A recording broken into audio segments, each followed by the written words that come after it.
哎呀，大哥，对不起啊，对不起。你怎么开车的呀？把我撞成这样！哎呀，真的不好意思，我们有急事，对不起啊，对不起。什么叫不好意思？撞成这样，我跟你说，你得赔钱。我身上没带钱，至少赔我1000块。我真的没带那么多钱。必须得赔我钱，要不然这事儿没完。对不起，我们有急事。撞的有那么厉害吗？你看看，你看你给我撞的，看看。算了算了。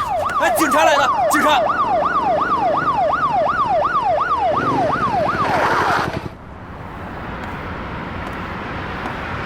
警察同志，你好，请出示驾照。好。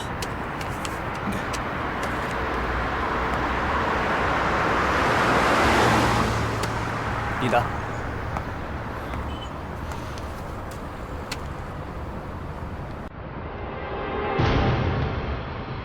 啊，没事了，小擦挂嘛，给我打个电话处理一下。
我是刑警队阿磊，请提供嫌疑犯车辆具体位置。具体位置。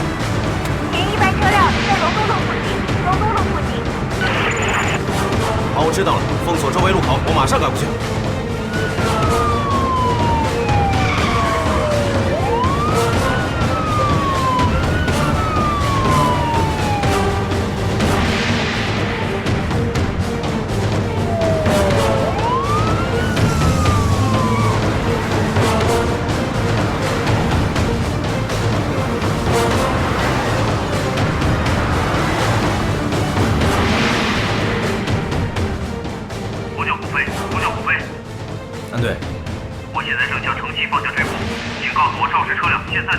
好，收到，正在打开监控平台。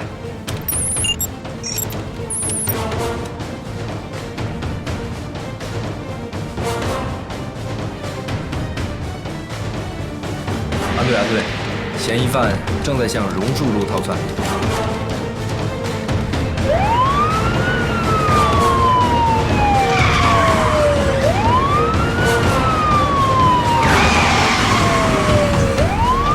我是阿磊，已经找到犯罪嫌疑车辆，请求支援。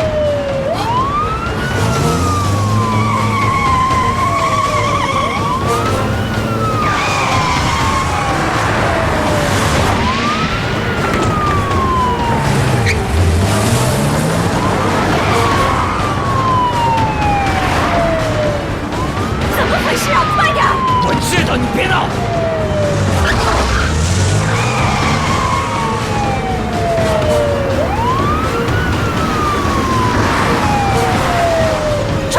冲过去！快！我知道。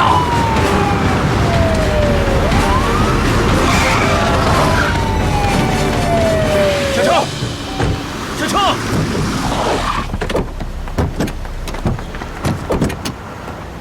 手放车上，别动！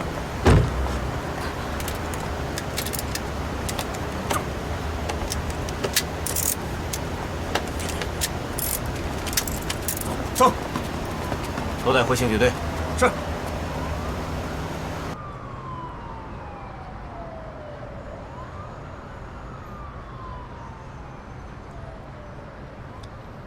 你表弟现在在哪儿？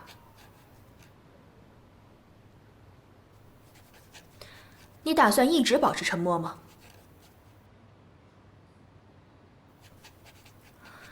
你们是不是都只听李翔的指示？陈伦也是你们推下去的吧？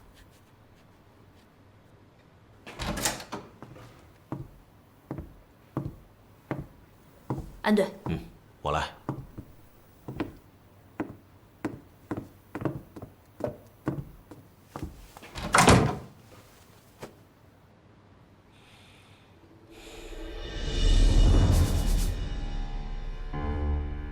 你叫什么？唐东，年龄46。秦薇薇夫妇被害的那天，你是不是在锦绣花园？不在。胡说！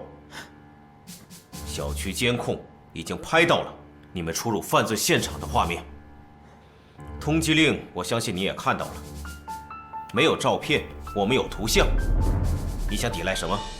啊？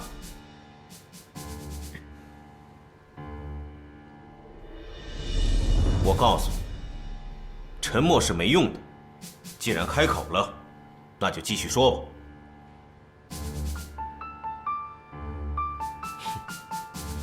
不说是不是？好，你不说，我替你说。你表弟曾经犯过重刑，一般来讲，不会被正常单位录用，无非就是从事一些餐饮和重体力劳动。我说的对吗？我告诉你，如果你说了，你还有机会减轻罪行。你好好的考虑一下。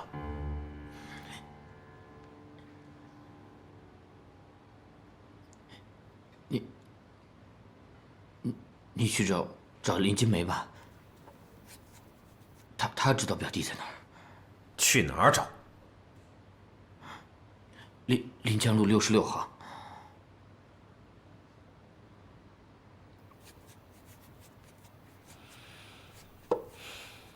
我问你，你为什么要杀害秦薇薇？表弟他没说为什么要杀秦薇薇，我们也没问。我们只负责杀人收钱。老板让杀谁，我们就杀谁。我们知道的越少，就越安全。那我再问你，那个杀人的人是不是姓李？不是。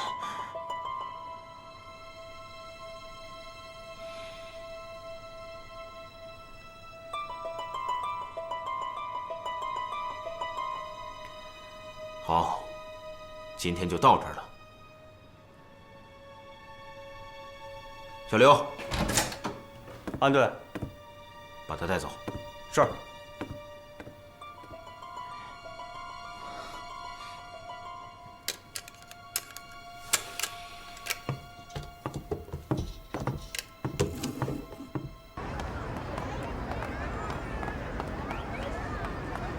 哎，小雪，把摄像机打开。哎。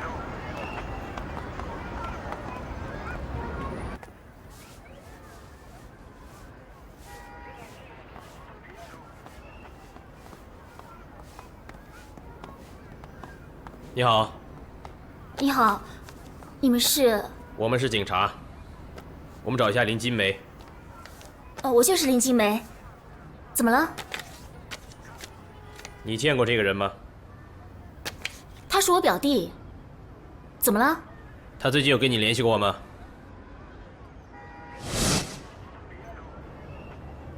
我们很久没有联系过了。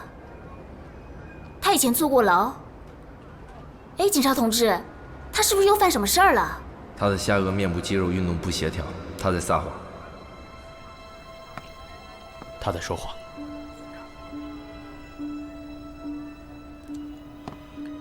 你在这看着，我出去一下。好。你知道包庇罪吗？包庇罪？再不说实话，我就以包庇罪逮捕你。我没有包庇，我真没有。你最好是说实话，要不然我带你去局里。我真没有啊！看来你得跟我们走一趟了。表弟快跑！表弟快跑！放开我！放开我！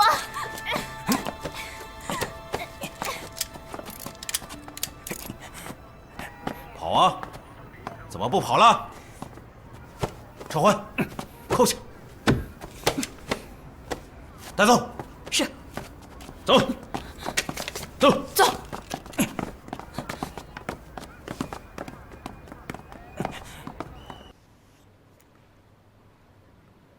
说，谁指使你的？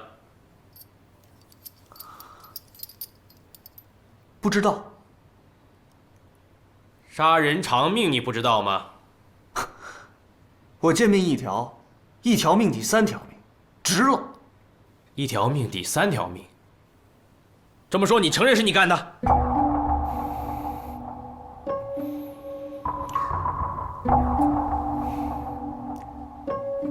我说。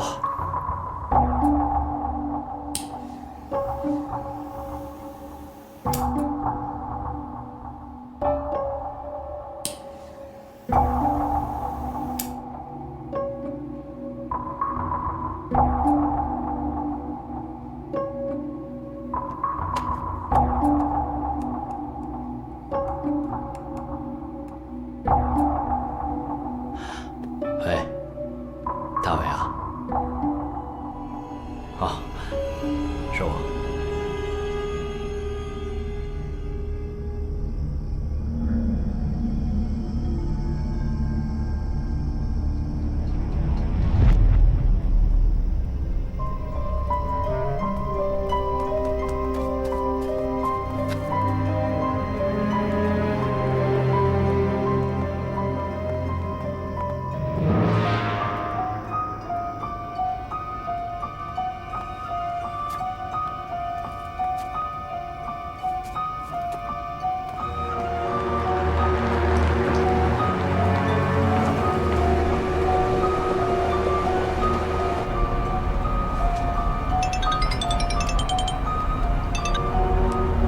伟哥，哎，你好，你好。你现在马上回家一趟。你让我现在回去啊？现在。我正在去机场。你忘了一样东西，先回去把这个东西处理好，这事很重要。好，好，我知道什么轻什么重。好。掉头回别墅。好。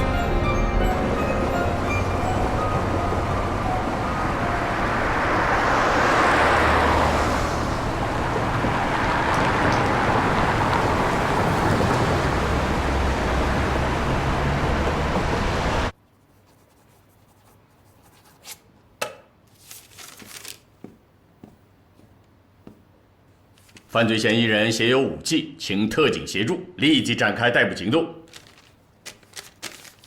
一定要注意安全。是。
两个在这儿等着，我马上出来。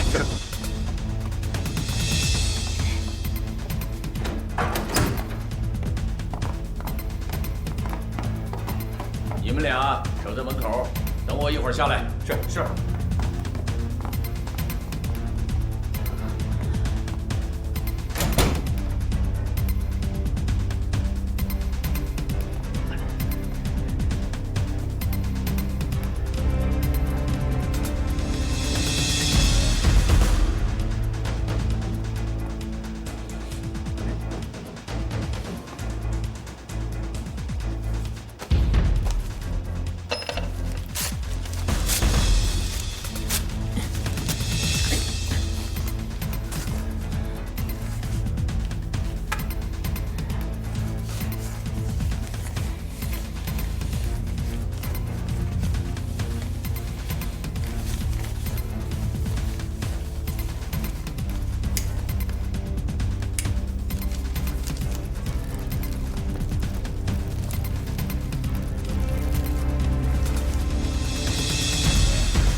大哥，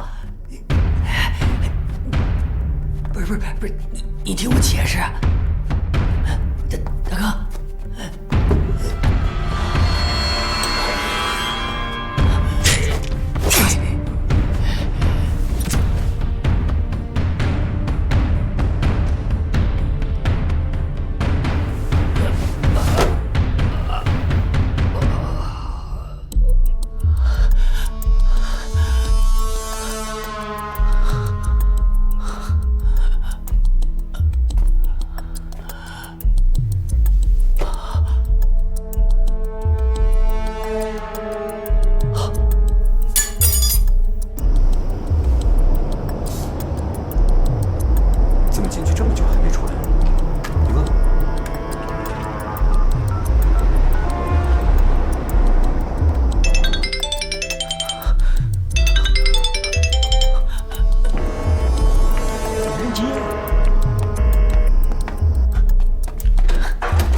出事了，快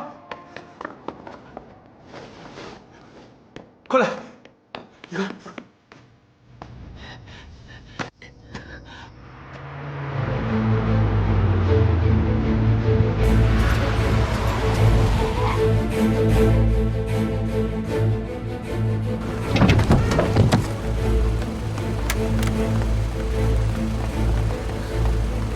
顾飞、家俊，你们从那边过去。是。陈欢，你们两个从那边走。是。我们走。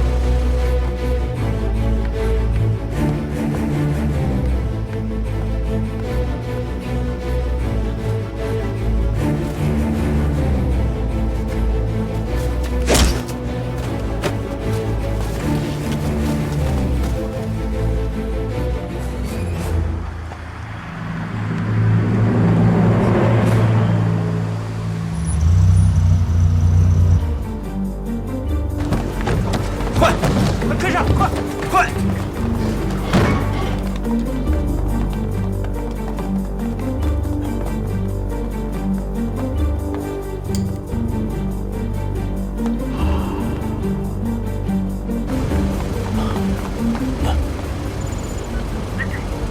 环境安全，发现李翔尸体。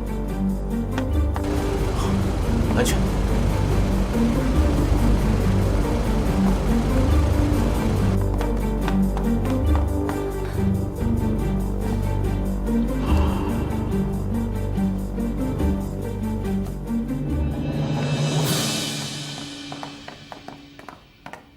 安队，死者身上发现2处刀伤，凶器也在现场，初步断定是刀伤致死。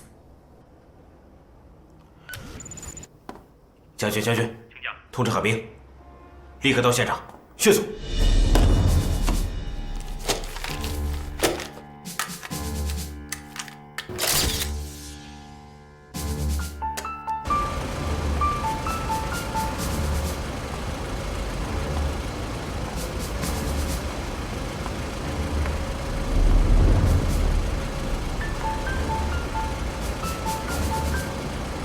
安队，我进现场了。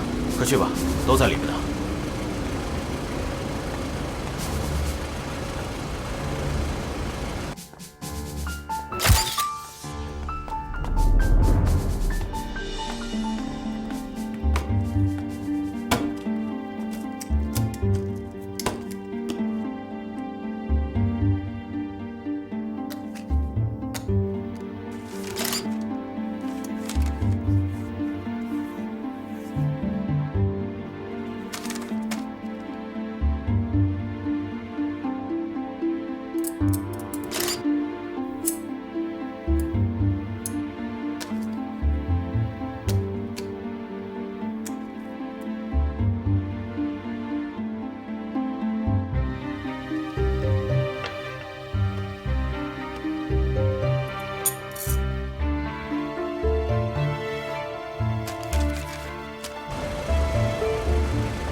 安队，尸体上发现2处刀伤，分别位于心脏和右腹，初步断定符合绝对致命伤的特征。尸体出现尸斑一般在2到4个小时，我刚才检查过了，尸体上没有尸斑，也就是说死亡时间在1到2个小时之内。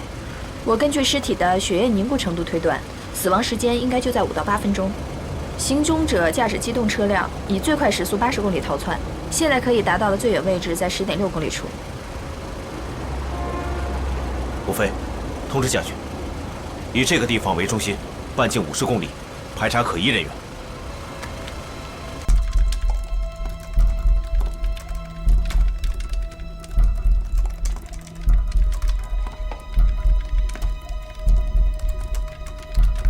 为我接通安雷。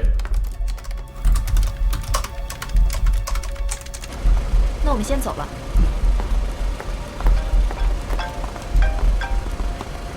喂，赵局。安雷，情况怎么样？现在也有2个嫌疑人被抓，但是李翔死在别墅里了。怎么会死了？是我们到达李翔别墅前5至8分钟，他被杀了，身体上有2处刀伤，我们怀疑是他杀。这个节骨眼上，会不会是杀人灭口？有这种可能。锁定证据，立即突审犯罪嫌疑人，不能错过1分1秒。是。赵局说了，要我们做现场突审。行动吧。是。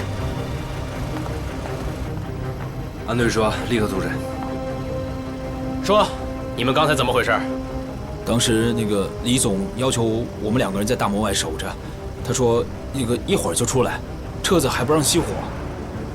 他刚进别墅，我们不就被你们抓了吗？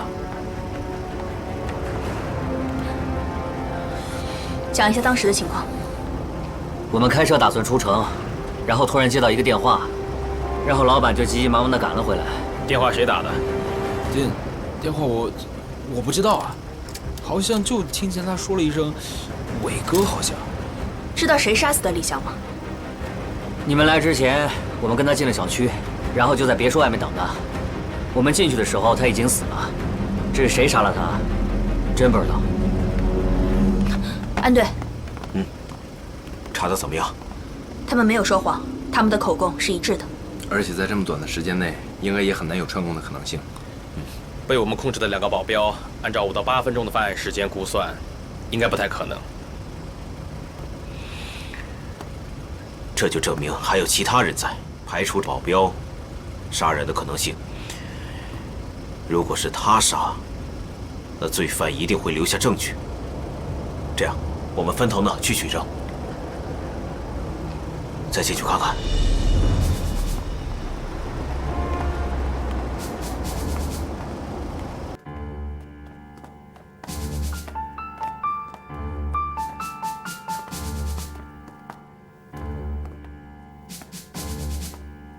顾飞，上楼看一下。是。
安队，我在2楼发现了一个盆，盆内有大量燃烧殆尽的灰烬。经我初步检查，里面应该有苯烯酯酸一类的物质，也就是照片。照片？对。刚才突审李翔保镖的时候，他说是李翔突然回来的。他这么匆匆忙忙的回来，就是为了烧照片吗？顾飞，想想办法，查一下这些照片上的内容。是。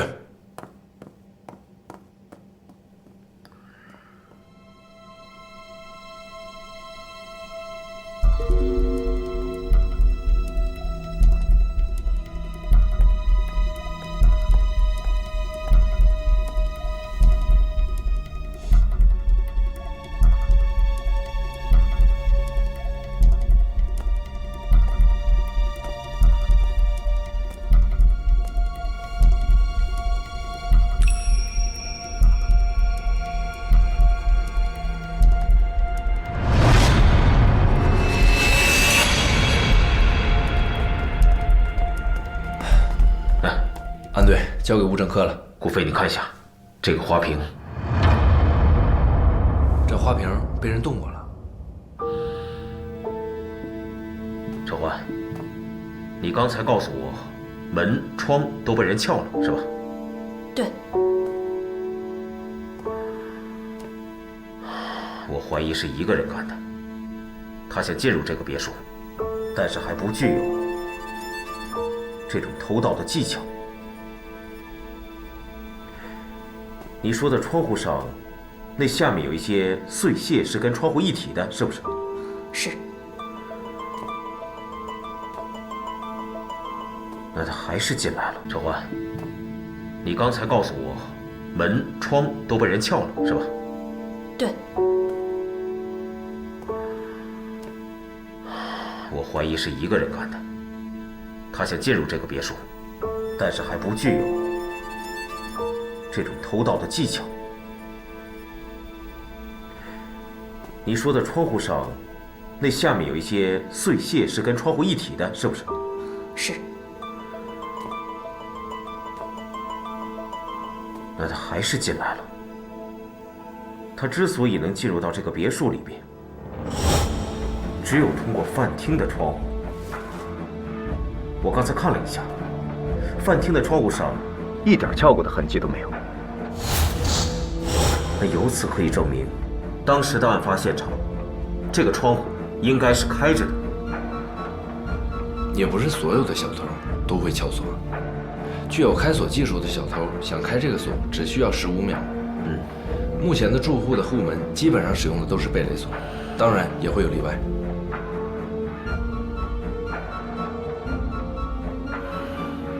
你们看一下这个脚印，从这上面来看，我推断，这个凶手应该在1.65米到1.7米之间。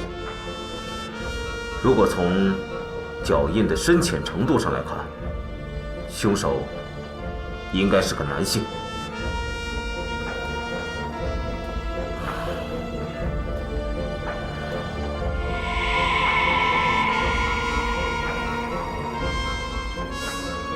血迹上有划痕，会是什么划的呢？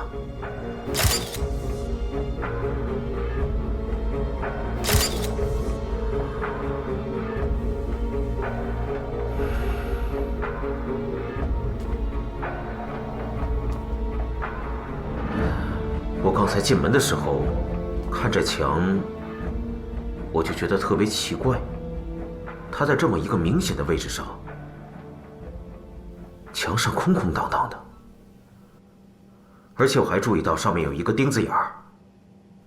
这面墙上应该之前挂过画或者照片之类的东西。顾飞，你找找看，看有没有什么疑似的东西。是。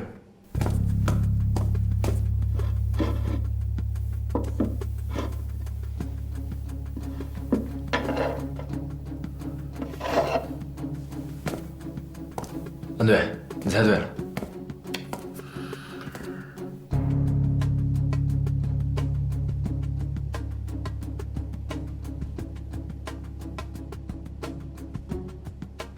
这个应该就是挂东西的挂钩，它的物质成分跟墙面的物质成分应该是一样的，说明它是刚刚才掉落的。为什么？之前这里应该挂着一幅比较重要的相片，或者是比较重要的画。如果说原来挂在这里的东西现在消失了，那就很可能是一起盗窃案。小偷正好碰到回来的李翔，他就杀人灭口。这只能说是一种假想。还有一件事我没搞明白，这个花瓶，他为什么要移动这个花瓶呢？很可能是小偷想偷走这2个名贵的花瓶，可是很奇怪，他为什么没把花瓶带走呢？你继续。如果是小偷想偷走这2个花瓶，正好碰到回来的李翔，他拿起了匕首捅了他几刀。不对，很奇怪，他手里拿着花瓶，他为什么要去拿匕首呢？他应该是拿着花瓶去砸李翔。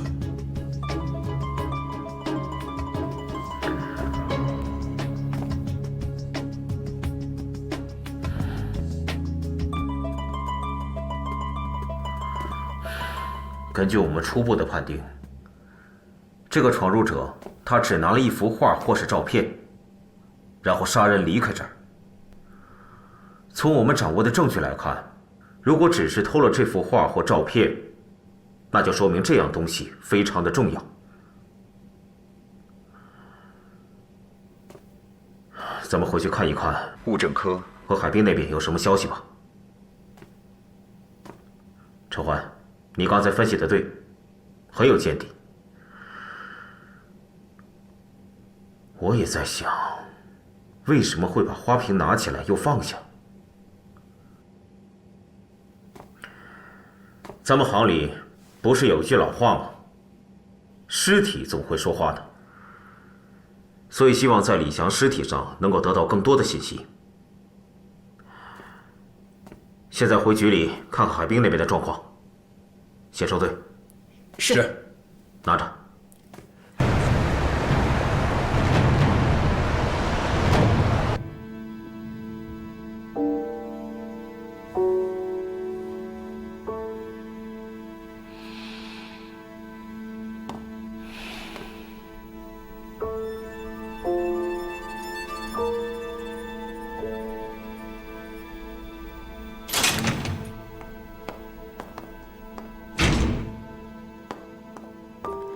死者李翔，身高1.78米，体重58公斤。经过毒物和病理的筛查，毒物和疾病造成的死亡的可能性被排除。四肢和躯干基本完好，躯干上有2处刀伤，第一处刺中心脏，刀口宽4厘米，深度为12厘米；第二刀刺中右腹，刀口深度约为6厘米，不致命。也就是说，李翔死于被刺中心脏身亡，跟我们之前分析的一样。他的死亡时间应该是我们特侦组到达现场的5到8分钟之前。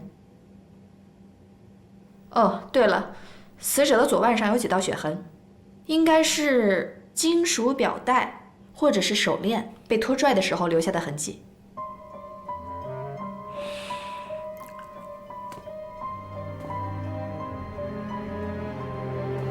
证物里面包含着手表和手链吗？没有。安队，这手表和手链不见了，会不会是图财害命呢？存在这种可能性，不过现在就下这结论有点不可取。如果手表和手链里包含着重要信息，安队，这李翔的尸体上并没有什么外伤。根据我多年的工作经验来看，我觉得他被抢劫的可能性非常大，因为他的手表是被强行摘下来的。这就是我怀疑的地方。如果是抢劫的话，那就会发生搏斗，搏斗势必会发生一定的撕扯。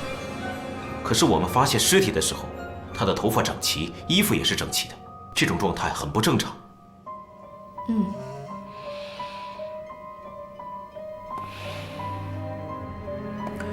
佳娟，你对现场取回来的火盆和灰烬做一下分析。是。陈欢，你对指纹做一下分析。是。海冰，还得辛苦你一下，再挖掘一些新的线索。好。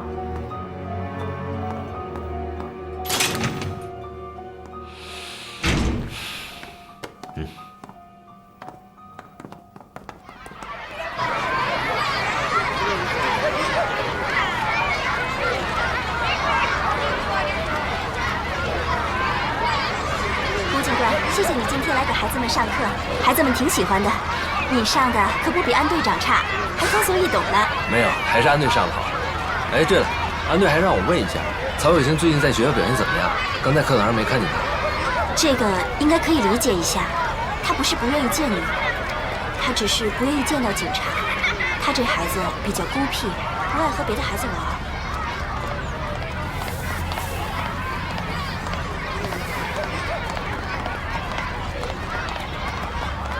吴警官，你放心吧。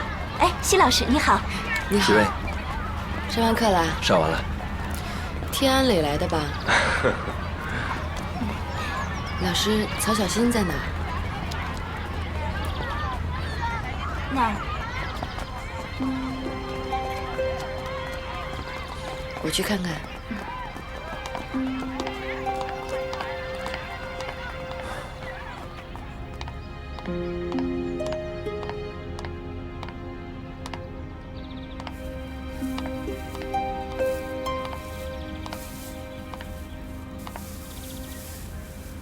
小新，小新，阿姨来看你来啦。我给你带来好多好吃的，那我帮你打开，啊。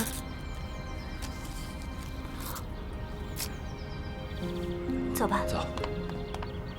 以后阿姨常来看你，好不好？嗯。走。我肚子疼。哎，小心！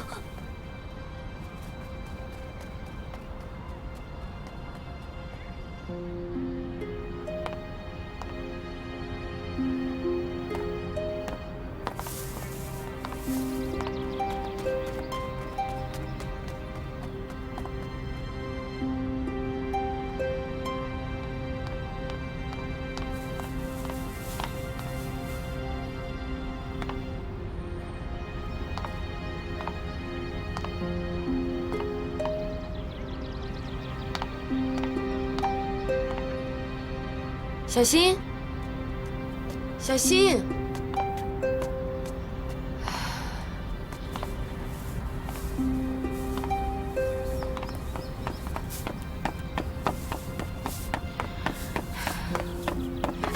师，那个曹小新进去好半天了，麻烦你一下帮我把他叫出来吧。好，好，好，小新是吧？我帮你看看呗。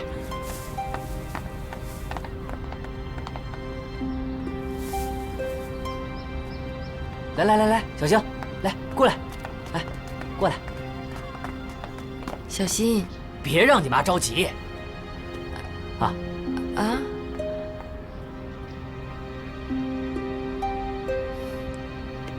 你怎么进去这么久啊？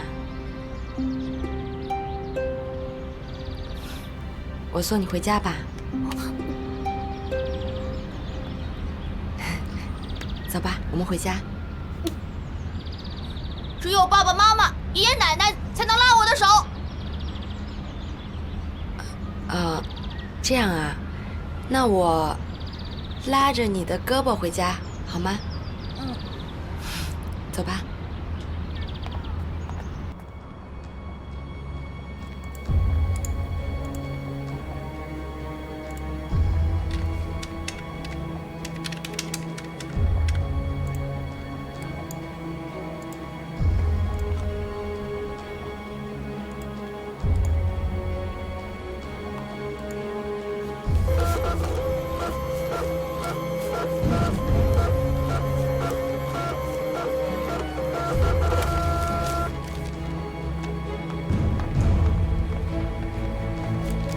经过对比，70%的指纹都是同一个人的。好，谢谢。不用。爷爷奶奶，哎呦，小新乖回来了。你们好。啊，谢谢西小姐，我们俩身体很不好，麻烦你了。哎呀，没关系，有时间我会多来看看你们的，好不好啊，小新？那没什么事儿，我就先走了啊。啊，西小姐慢走啊。谢小姐谢阿姨慢走啊。再见。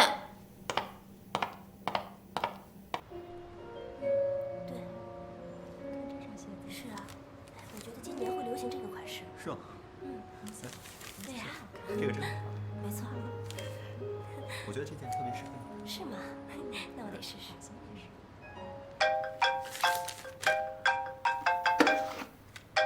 喂，在忙吗？案子怎么样了？最近案子不是很顺利，怎么样？我派古飞去，效果还好吧？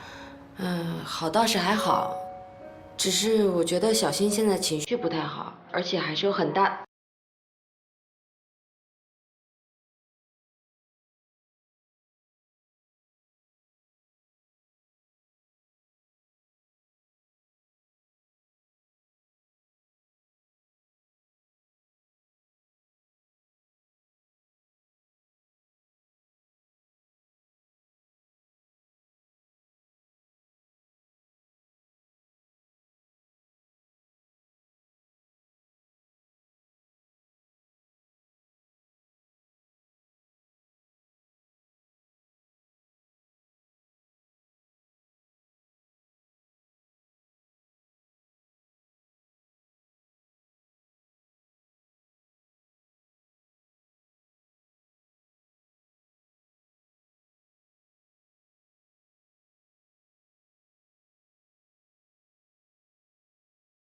几天就好了。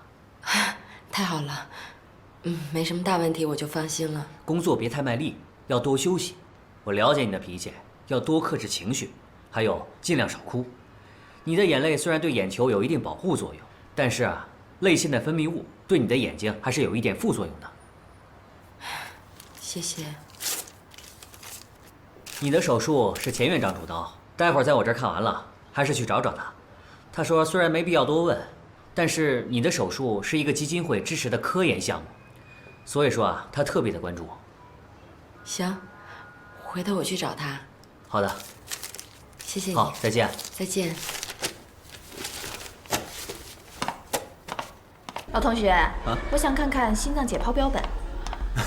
这样啊，我马上去和解剖室联系一下。谢谢啊。没事。戚薇，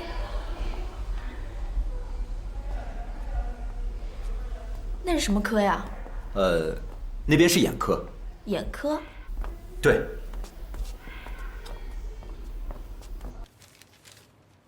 我觉得这次应该是先把这个地方，你看，再往这边，这样就能办成了。这个，对，这个吗？对，是的。大家的调查都有结果了吧？这样，在这儿汇总一下，说说吧。我先来吧。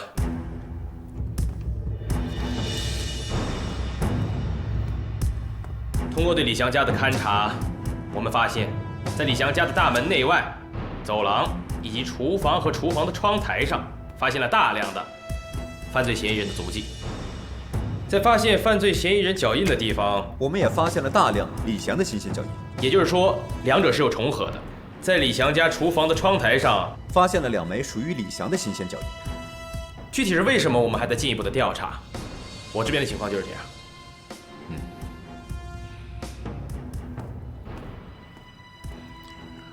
陈环，你的指纹调查有什么进展吗？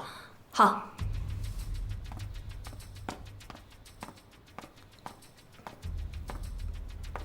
指纹对比结果显示，除了李祥还有4个保镖之外，在案发现场挪动花瓶的位置，还有丢失字画的墙面上，以及李祥尸体旁边的茶几上，还有被撬的门窗上，都发现了同样一组指纹。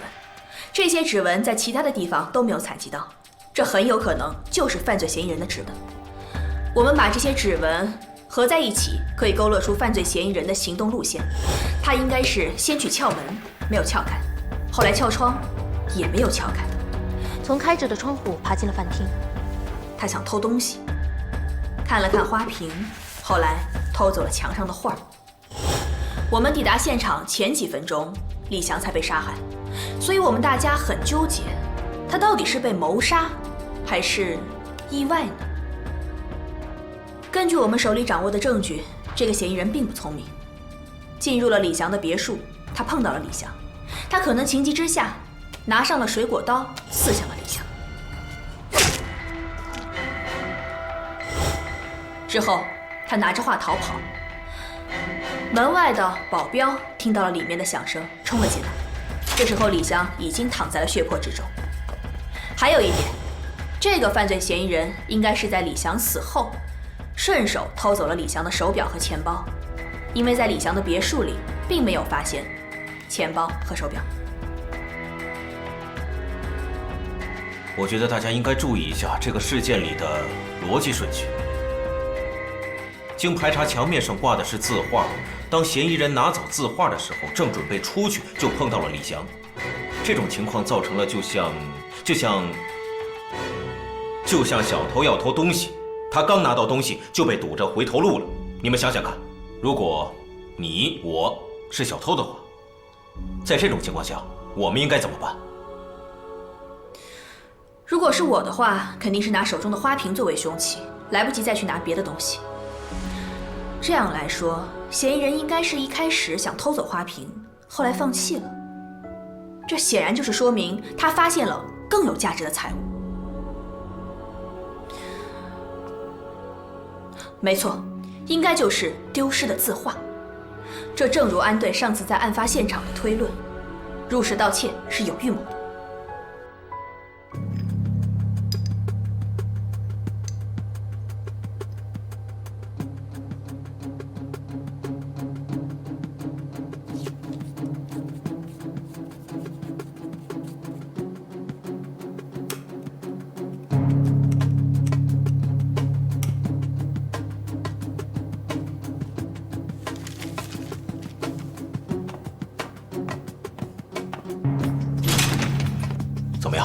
通过我们刚刚用仪器对这些燃烧物进行技术分析，这些燃烧物是照片和纸张，并且我们在这些燃烧物中还发现了一些排列很奇怪的字母和数字，也许是账目和号码。账目和号码？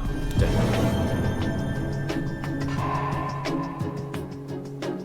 你能帮我破译一下吗？我试试吧。啊。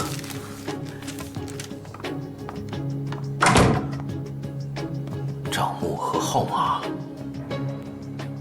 安队，李翔一直在偷拍秦薇薇，说明他异常关注她，又这么急于的毁掉证据，可能他是要撇清与秦薇薇的关系。说的没错。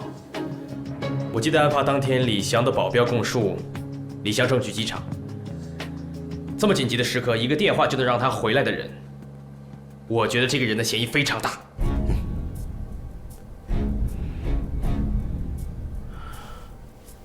将军，我们再去现场看一看，说不定还有什么新的发现。走。是。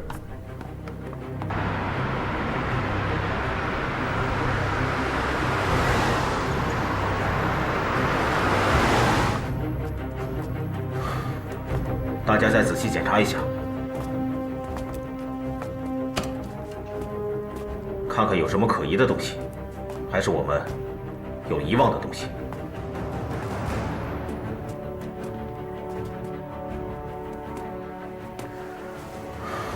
我记得我上次说过，这血迹上有划痕，但我一直搞不明白是什么东西造成这样的划痕。去查一查，看看什么东西跟它的大小相符，明白了吗？是。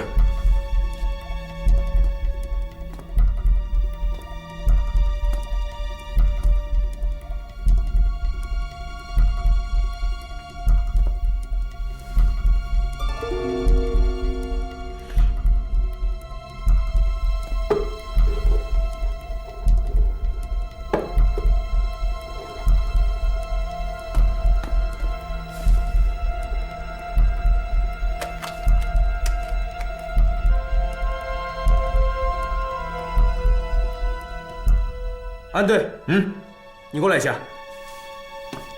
怎么回事？这个轮子上残留的应该是血迹。陈焕，采血样。是。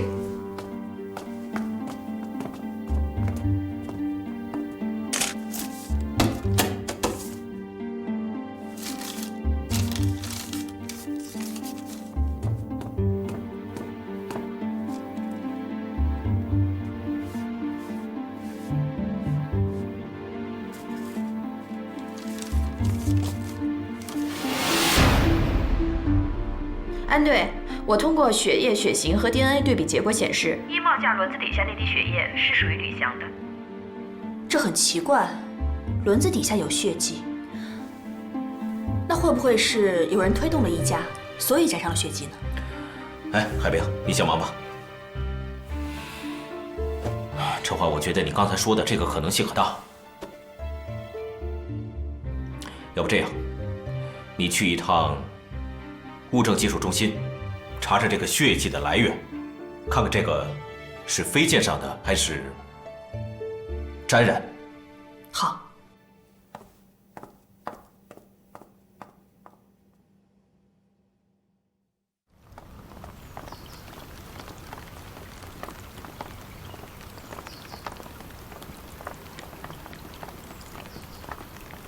安队长，辛苦了。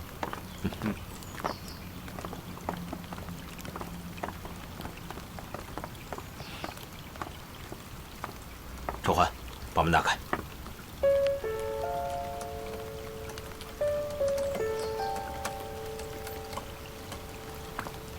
安队，打不开。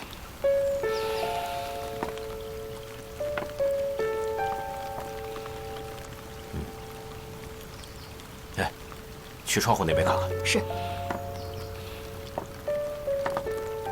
去后面看一下。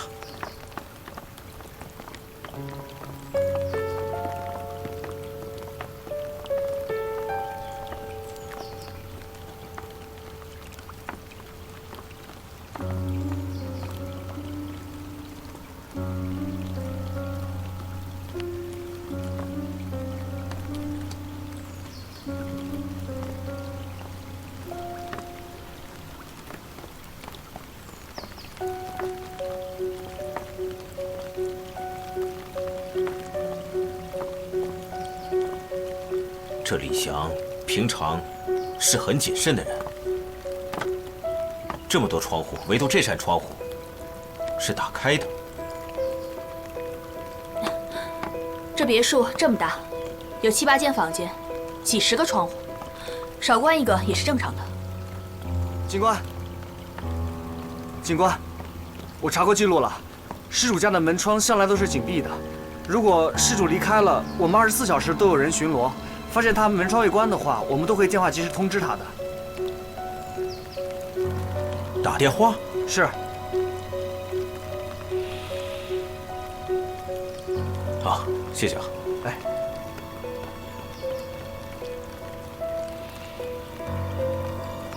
这样，我们扩大一下搜索的范围，在这个小区1公里之内，我们查一下可疑的丢弃物，尤其是手表，还有钱包。哦，对了，顾飞，再查一下这个小区的监控录像，仔细查一下。是。家俊，你们一起。是。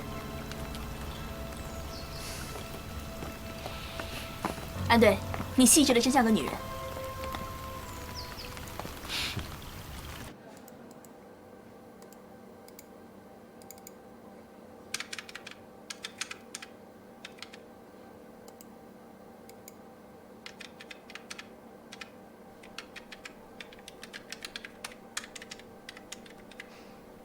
看这个人，行迹很可疑啊。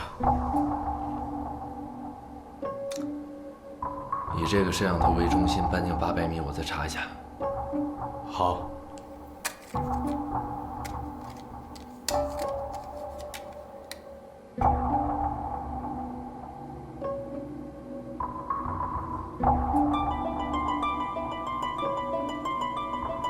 就是他。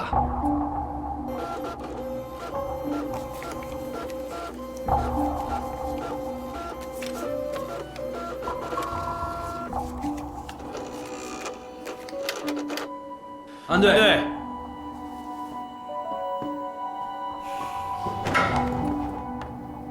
怎么样？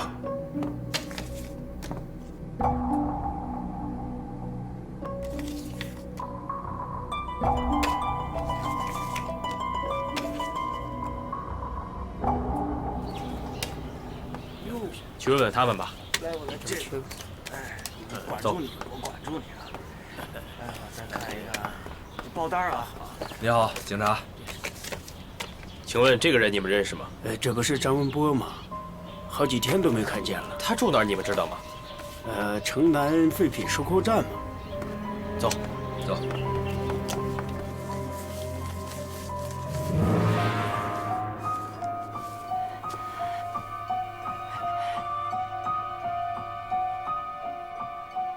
本市发生一起重大盗窃案，涉案金额达到1000多万元。目前警方已经锁定了犯罪嫌疑人，正在积极侦破当中。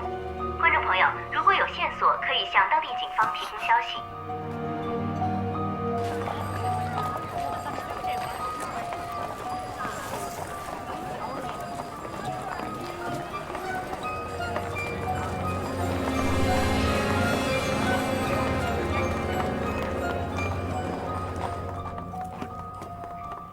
还远吗？啊，拐角那儿就到了。好，谢谢啊。哎，不客气。谢谢啊。哎，好。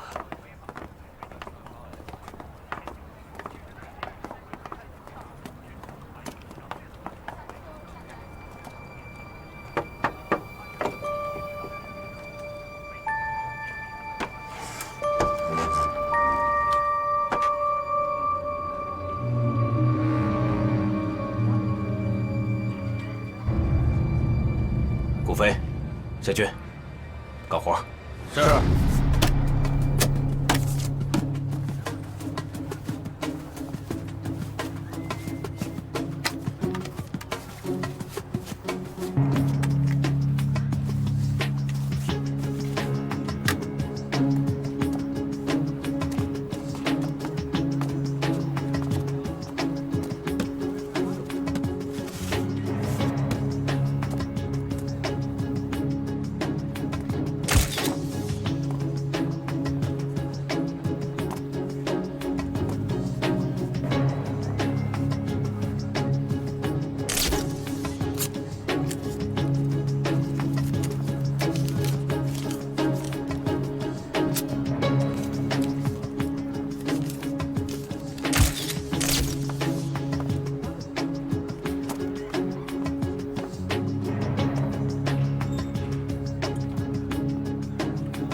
安队，新搜集到的指纹。赵局，我们在张文波住处提取到的指纹和在李祥家提取到的指纹高度吻合，包括杀人凶器上的指纹。张文波现已逃窜，我请求立即通缉张文波。同意，立即发布通缉令。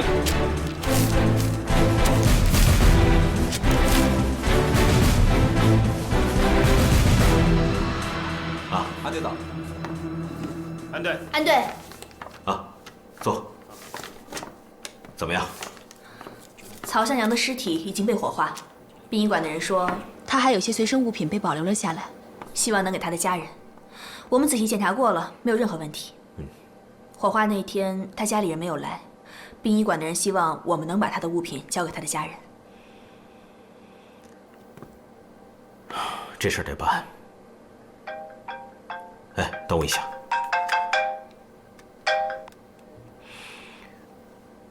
喂，西北，能见个面吗？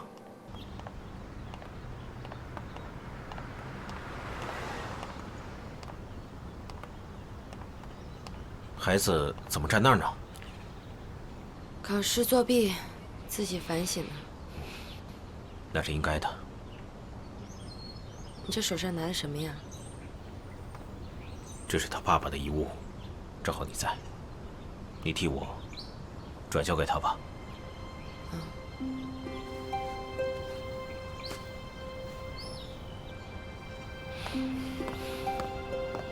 哎，安磊。嗯。小新说他有事儿找你。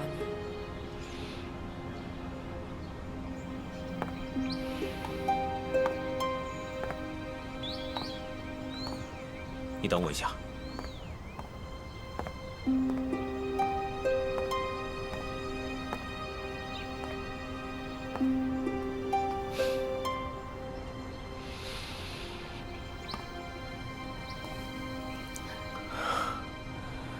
小新啊，叔叔知道你不喜欢叔叔是吧？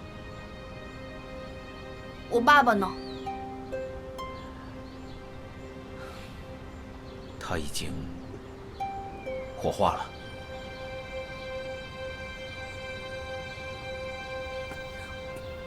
我不明白你们大人的事儿，我不明白他做的坏事究竟有多坏。你们要让他死，我只知道，他这辈子做的最坏的坏事，就是让我和他这辈子再也见不到面了。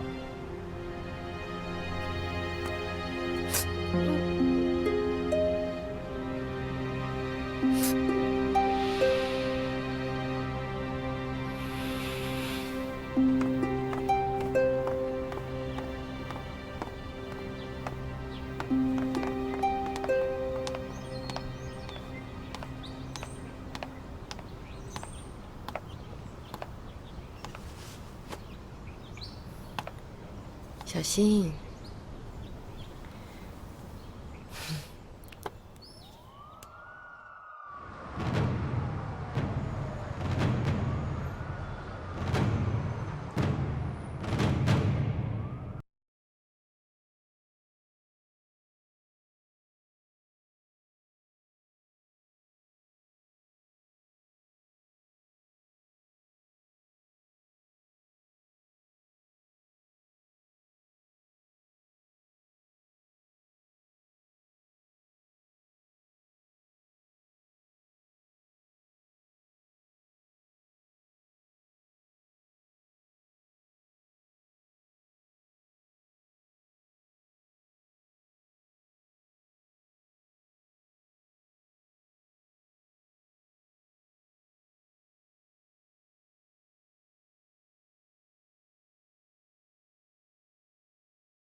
这个李翔组织人手，搞垮了秦薇薇的贩毒集团，并接管了生意，杀了秦薇薇和他的手下。顾飞、家俊，你们和缉毒队查到的毒品，那就是证据。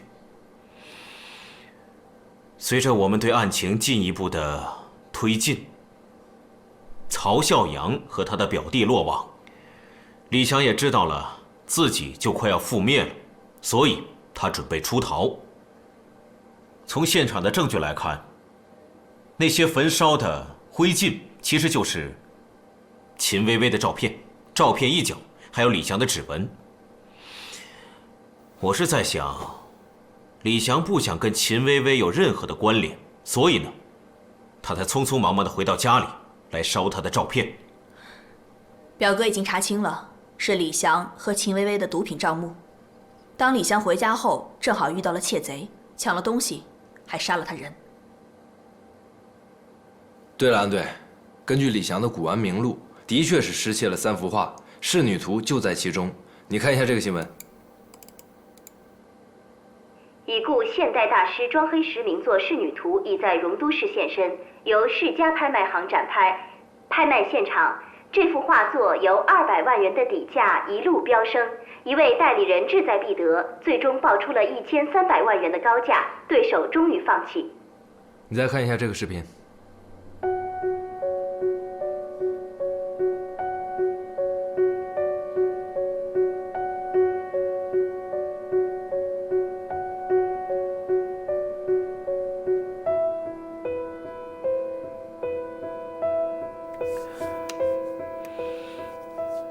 这个买家应该是李翔。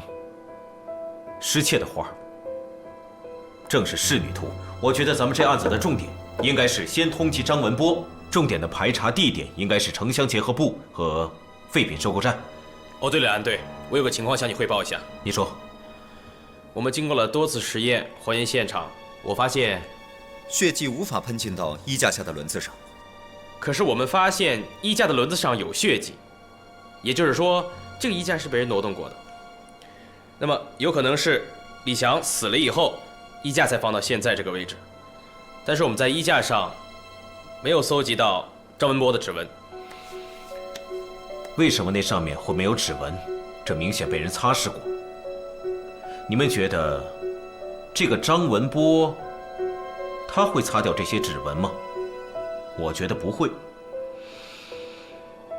擦掉指纹的人，我觉得应该另有其人。